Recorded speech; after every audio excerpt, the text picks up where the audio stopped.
In today's video, I'm going to teach you how to add shortcuts, bookmarks bar, in Google Chrome. If you want your favorite sites available on every tab, the bookmarks bar is the fastest way to get there.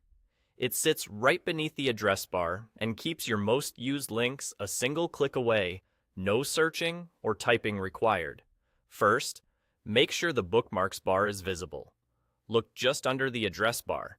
If you don't see a row for shortcuts, press Ctrl plus Shift plus B on Windows or Chrome OS. On a Mac, press Command plus Shift plus B. That keyboard shortcut toggles the bar on and off instantly. Prefer menus?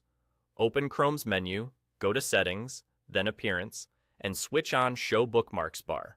Next, navigate to the site you want to save. Once you're on the exact page you want, click the star icon at the far right of the address bar. That opens the bookmark menu so you can tidy things up before saving. Give your shortcut a short, clean name. Short names save space and make the bar easier to scan.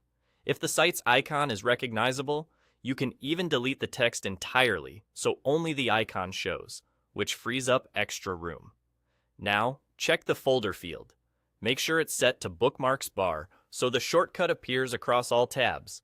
If it isn't, click the drop-down, choose bookmarks bar, and then click Done.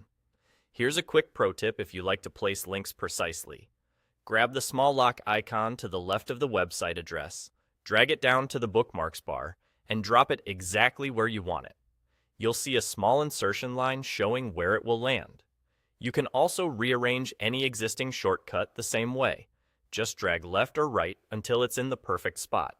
If you have more shortcuts than fit on the bar, look for the double arrow at the end. That overflow menu keeps the rest a click away. And if things ever feel crowded, trimming names keeps everything compact and readable. That's it. Your most important links are now always one click away, and they'll appear on every new tab so you can move faster with less typing. Try adding a few of your daily go-to pages right now to build a bar that works the way you do. Once you get used to it, you'll wonder how you ever browsed without these instant shortcuts.